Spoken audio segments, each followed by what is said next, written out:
क्या आप 2025 में आइल्स पास करना चाहते हैं, वो भी घर बैठे बिना हजारों रुपए खर्च करे? अगर हाँ, तो आज की वीडियो आपके लिए एक लाइफ चेंजर साबित हो सकती है, क्योंकि आज हम आपको बताने वाले हैं कि घर बैठे आप आइल्स को किस तरह से क्लियर कर सकते हैं 2025 में, और वो क्या मास्टर प्लान है जो आपको हेल्प करेगा 7+ बैंड स्कोर लेने में।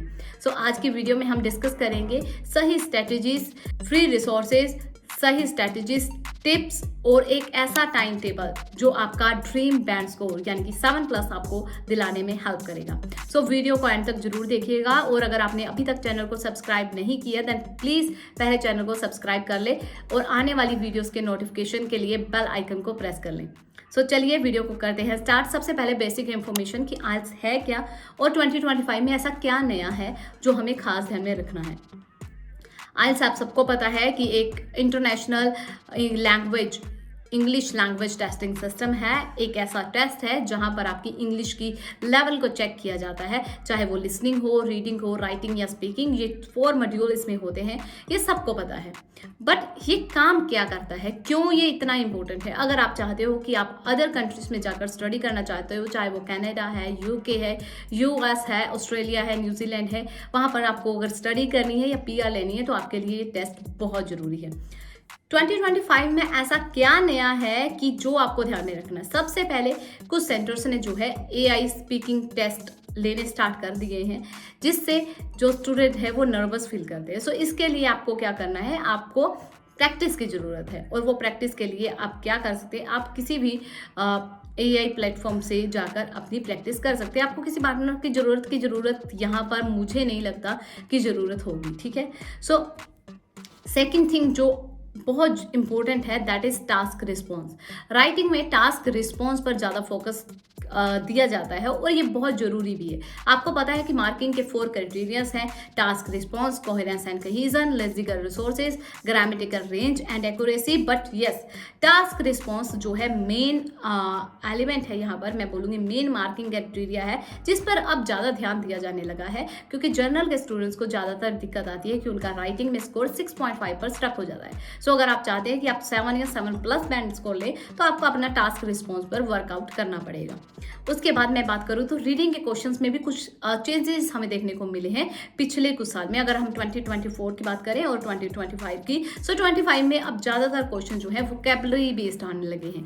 वोकैबुलरी बेस्ड यानी कि अगर उस वोकैब का मीनिंग आपको नहीं पता तो आपको आंसर ढूंढने में प्रॉब्लम होती है। तो किस तरह से इसे इंप्रूव करना है, क्या क्या चेंजेस में सुधार हो सकता है, किस तरह से हम अब इनको इंप्रूव कर सकते हैं और बैंड स्कोर ले सकते हैं, ये सारी बातें करेंगे पर किसी और दिन। आज सिर्फ मैं आपको मास्टर प्लान बताने वाली हूँ कि जिससे आपकी हेल्प हो सके। अब सिर्फ ग्रामर से काम नहीं चलेगा, आपको स्मार्ट तरीके से जो है काम करना पड़ेगा। सबसे पहले फ्री रिसोर्सेज की बात कर लेते हैं। सो आपके मन में चल रहा होगा कि बिना इंस्टीट्यूट जाए, हजारों रुपए बिना खर्च करे कहाँ से हम मटेरियल लाएंगे, कहाँ से हम तैयारी करेंगे, कौन हमें हमारे टेस्ट चेक करके बताएगा कि यहाँ पर मिस्टेक है। सो सारी बातों का सोल्यूशन मेरे पास है, ठीक है। सबसे पहले मैं कुछ वेबसाइट्स आपको बता रही हूँ जहाँ पर आपको जो है फ्री रिसोर्सेज मिल जाएंगे, फ्री मटेरियल मिलेगा प्रैक्टिस के लिए। ieltsfever.com, ieltsfever.org वेबसाइट्स हैं जहाँ पर आपको जो है फ्री मटेरियल मिलता है, चाहे वो राइटिंग का है, चाहे वो स्पीकिंग का है। इनफैक्ट आपको रीडिंग एंड लिसनिंग के अनलिमिटेड जो है वहाँ पर टेस्ट मिल जाते हैं। अगर आपको 1 मंथ प्रैक्टिस करनी है, 2 मंथ प्रैक्टिस करनी है, 3 में प्रैक्टिस करनी है, तो सेंटर्स में मोस्टली ऐसा होता है कि वो टेस्ट रिपीट होने लगते हैं। बट इस वेबसाइट पर आपको वो टेस्ट तक भी मिल जाएंगे कि आपको वो 3 महीने तक की अगर आप प्रिपरेशन कर रहे हो, वैसे तो इतनी ज़रूरत नहीं होती, अगर आप कर भी रहे हो 3 मंथ की प्रैक्टिस, तो आपके वो टेस्ट वो है रिपीट नहीं होंगे। और मोस्ट ऑफ द टाइम जो है इस वेबसाइट से जो एग्ज़ाम में, रियल एग्ज़ाम में रीडिंग आ जाती है, कभी 1 पैसेज कभी 2 पैसेज, तो आप यहाँ से जो है अपने टेस्ट की तैयारी कर सकते हैं। सेकेंड थिंग अगर मैं बात करूं कि इसके अलावा, चलो मानो यहाँ से हमें मटेरियल मिल जाएगा, पर सीखे कैसे? सो सीखने के लिए आपको BBC लर्निंग इंग्लिश प्लेटफॉर्म है, BBC न्यूज़ है, न्यूज़ चैनल्स हैं, गूगल न्यूज़ है, वहाँ पर जाकर आप आर्टिकल्स रीड कर सकते हैं। लर्निंग इंग्लिश से आप वो कैब को बिल्ड कर सकते हैं। लिसनिंग पॉडकास्ट सुन सकते हैं, यूट्यूब पर लिसनिंग ऑडियोस, इंटरव्यूज सुन सकते हैं, जिससे आपकी लिसनिंग इंप्रूव होगी। सो वो कैब इंप्रूव होगी, लिसनिंग इंप्रूव होगी। रीडिंग के लिए आप गूगल न्यूज़ से आर्टिकल्स रीड कर सकते हैं। तो अब बात करते हैं वो मास्टर प्लान की, वो 30 दिन का टाइम टेबल। सो 30 दिन का नहीं मैं बोल रही, यहाँ पर आप 45 डेज का मान के चलिए कि 45 डेज का आपको टाइम टेबल चाहिए। सो पहले आपको अपना बेस बनाना होगा। कोई भी हम घर बनाते हैं, कोई भी इमारत बनाते हैं, तो सबसे पहले उसका बेस जरूरी होता है।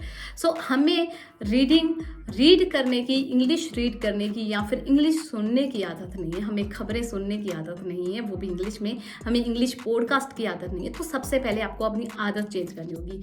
फर्स्ट वीक आप इसी पे लगाओगे कि आप इंग्लिश न्यूज़ आर्टिकल रीड करोगे, इंग्लिश खबरें सुनोगे और इंग्लिश में ही आप पॉडकास्ट सुनोगे, इंग्लिश में ही आप मूवीज़ देखोगे। इससे आपका एक बेस सेट हो जाएगा। अब आपको रोज़ का क्या करना है, 1 घंटा आपको सुनने में देना है, 1 घंटा आपको रीडिंग में देना है और 30 से 40 मिनट जो है आप वोकैबुलरी इंप्रूव करने के लिए दे सकते हैं। इसके अलावा अगले हफ्ते आपको क्या करना, अगले हफ्ते आपका लिसनिंग हो गया, रीडिंग हो गया, अगले हफ्ते आपको राइटिंग पे फोकस करना है। आपको ग्राफ्स देखने हैं, ट्रेंड्स देखने हैं, टास्क 2 देखना है। सो टास्क 1 एंड टास्क 2। टास्क 1 अगर आप अकेडमिक कर रहे हैं तो आप ग्राफ की प्रैक्टिस करेंगे 3 to 4 डेज। अगर आप जर्नल कैटेगरी में एग्जाम देने वाले हैं then you have to practice later. ठीक है, आपको फिर ग्राफ्स नहीं करने, आप लेटर की प्रैक्टिस करेंगे 3 से 4 दिन। देन नेक्स्ट जो 3 डेज होंगे वीक के, उसमें आपको टास्क 2 के बारे में जानना है, उसके बारे में रिसर्च करनी है। मैंने ऑलरेडी आपको बताया ieltsfever.org, वहाँ पर जाकर आप प्रैक्टिस कर सकते हैं। वहाँ से आपको सैम्पल आंसर भी मिल जाएंगे और प्रैक्टिस टेस्ट भी मिल जाएंगे। फिर नेक्स्ट वीक आपको स्पीकिंग एंड मॉक टेस्ट की तरफ जाना है। पहले 3 दिन आपको स्पीकिंग पर ध्यान देना है, किस तरह से स्पीकिंग इंप्रूव की जाए। आपको बोलना स्टार्ट करना है, जो आप सुनते आए हो अब तक वो अपने फ्रेंड्स के साथ या फिर किसी मोबाइल ऐप में AI की हेल्प से आपको प्रैक्टिस करनी है इंग्लिश की। उसके अलावा आपको मॉक टेस्ट भी देने हैं साथ साथ, यानी कि अब आप डेली का 15 दिन के बाद जो है आप डेली का एक टेस्ट, फुल टेस्ट जो है वो स्टार्ट कर सकते हैं, जिसमें आपका रीडिंग होगा, लिसनिंग होगा, राइटिंग एंड स्पीकिंग होगा। ठीक है, इसके अलावा आप एक मॉक टेस्ट भी देंगे जिससे आपको अपना लेवल चेक होता रहेगा। और वो मॉक टेस्ट आप किस तरह से दे सकते हैं, आप ieltsfever.org पर जाकर वहाँ पर जो है मॉक टेस्ट मिल जाएंगे आपको। मॉक टेस्ट दो, उसके बाद वो मेल पर सेंड करो help@ieltsfever.com वाली पर। तो वहाँ से जो है एक्सपर्ट्स जो हैं, जो टीम है ieltsfever की, वो आपके टेस्ट को इवेलुएट करेगी और आपको बैंड स्कोर बताएगी और इनफैक्ट आपकी मिस्टेक्स भी वो बताएंगे। उन मिस्टेक्स को आप इम्प्रूव कर सकते हैं और आपकी तैयारी फ्री में हो जाएगी। सो चलिए अब बात करते हैं कि राइटिंग और स्पीकिंग के लिए ऐसा कौन सा हैक है जो हम कर सकते हैं, जो हमें हमारा band score. Mostly reading and listening की प्रैक्टिस बच्चे कर लेते हैं। राइटिंग एंड स्पीकिंग में सबसे बड़ी दिक्कत आती है कि स्पीकिंग के लिए पार्टनर नहीं मिल रहा। ठीक है, और राइटिंग में दिक्कत आती है कि हम राइटिंग चेक कैसे करवाएं। सो राइटिंग चेक करना या तो आप किसी अपने नियर बाय टीचर से चेक करवा सकते हैं जिन्हें इंग्लिश की नॉलेज है, जो आपकी मिस्टेक्स को आपको आइडेंटिफाई करके बता सके यहाँ पर मिस्टेक है और आप उसे इंप्रूव कर सको। अगर ऐसा पॉसिबल नहीं है तो ऑलरेडी मैं आपको सोल्यूशन बता चुकी हूँ कि आप ieltsfever.org पर जाए, वहाँ पर आपको मॉक टेस्ट मिलेंगे, उनकी टीम से कॉन्टैक्ट करें और वहाँ पर आपको क्या होगा कि आपको मॉक टेस्ट आप दोगे, आप अपनी राइटिंग सेंड करोगे तो राइटिंग को इवेलुएट भी किया जाएगा, आपकी मिस्टेक्स आइडेंटिफाई भी की जाएंगी और आपको इम्प्रूव करने के लिए गाइड भी किया जाएगा। सो इंट्रोडक्शन लिखनी है, आपको उसे रिफ्रेश करना है, आपको बॉडी पैराग्राफ 1 और 2 लिखना है, उसमें एक एक आइडिया लिखिए, एग्जाम्पल्स दीजिए, अच्छे से कंक्लूजन लिखिए। कंक्लूजन बहुत ज़्यादा लॉन्ग नहीं लिखना और सेम इंट्रो की तरह बिल्कुल भी नहीं लिखना। ठीक है, सो ग्रामर आपकी ओके हो, लिंकिंग वर्ड्स आपको ऐड ऑन करने हैं, जिस तरह की मोर ओवर, ठीक है, on the other hand, on the other side, apart from that, इस तरह की आपको लिंकिंग वर्ड्स ऐड ऑन करने हैं। सो स्पीकिंग के लिए अगर बात करें तो आपको क्यू कार्ड के लिए प्रिपेयर करना है। क्यू कार्ड के लिए आपको 1 मिनट मिलता है प्रिपेयर करने के लिए। सो आपको उसे फुल यूटिलाइज करना है। आपको फ्लुएंसी आपकी अच्छी होनी चाहिए, एक्सेंट मैटर नहीं करता, फेक एक्सेंट आपको यूज नहीं करना। बहुत से स्टूडेंट्स की दिक्कत है कि हम पोज लेकर बोलते हैं, तो नॉर्मल भाषा में जब हम बात करते हैं तब भी हम थोड़ा रुक के बोलते हैं, तो इट्स ओके, थोड़ा पॉज चलता है बट बहुत ज़्यादा स्टॉप आप नहीं कर सकते।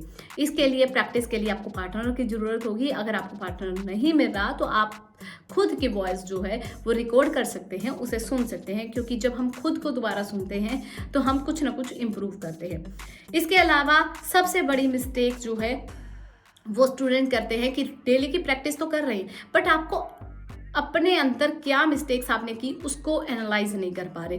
वो मिस्टेक ट्रैकर आपको लगाना है। वो कैसे लगेगा आपको, या तो जिसमें आप प्रैक्टिस कर रहे हैं उसका फ्रंट पेज ले लीजिए या अलग से कोई कॉपी लगा लें जहाँ पर आप लिखें डे 1 आज मेरे इतने क्वेश्चन जो हैं फर्स्ट अटेम्प्ट में गलत हुए हैं। मान लीजिए 40 में से आपके 35 सही हैं, 5 गलत है, तो 5 गलत है तो वो गलत को आप सेकंड अटेम्प्ट में सही करेंगे बिना किसी आंसर बुक से आंसर चेक किए। जब भी आप आंसर चेक कर रहे हैं तो किसी और से करवाएं, खुद आंसर चेक नहीं करने। और जो आपने आंसर गलत किए हैं अब उसे करेक्ट करने का टाइम है। आप खुद से उसे दोबारा ढूंढेंगे कि अच्छा इसका ये आंसर नहीं है तो ये आएगा।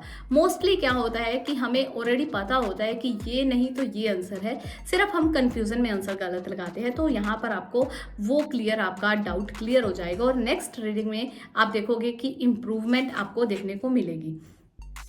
स्पेलिंग गलत है उसके लिए आपको ज़रूरी है कि आप नोट करें कि इसमें मेरे इतने क्वेश्चन में स्पेलिंग मिस्टेक हुई है, इतने में मैंने जो है टाइम की वजह से मेरे क्वेश्चन छूट गए तो टाइम मैनेज करना आ जाएगा, ग्रामर की वजह से गलत हुए तो ग्रामर सही हो जाएगी।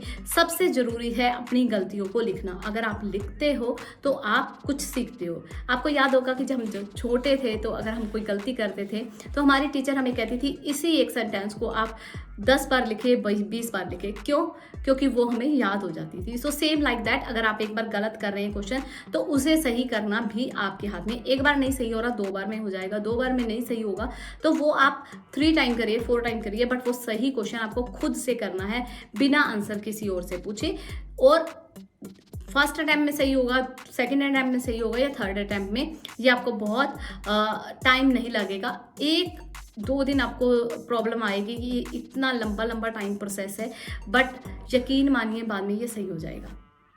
सो अगर आप ये मास्टर प्लान को फॉलो करते हैं तो यकीन मानो कि 2025 में IELTS पास करना सिर्फ घर बैठे बिना किसी पैसे खर्च किए आपके लिए सपना नहीं बल्कि हकीकत होगा। सो कमेंट में बताइएगा कि आज की वीडियो में सबसे बढ़िया सेक्शन आपको कौन सा लगा, कौन सा आपके लिए बहुत हेल्पफुल और इम्पोर्टेंट रहा, इंफॉर्मेटिव रहा। सो वीडियो को लाइक, शेयर और सब्सक्राइब करना ना भूलना चैनल को। अगली वीडियो में हम आपको बताएंगे कि आप किस तरह से अपनी रीडिंग को इम्प्रूव कर सकते हैं। सो रीडिंग इम्प्रूवमेंट की नेक्स्ट वीडियो आएगी और किस टॉपिक पे एग्जैक्ट क्या टॉपिक होगा वो हम अभी डिस्कस कर रहे हैं। आप भी अपनी सजेशंस हमें दे सकते हैं। सो आप कमेंट सेक्शन में लिख सकते हैं कि नेक्स्ट वीडियो किस पर बने। Thank you for watching, thank you for love and support.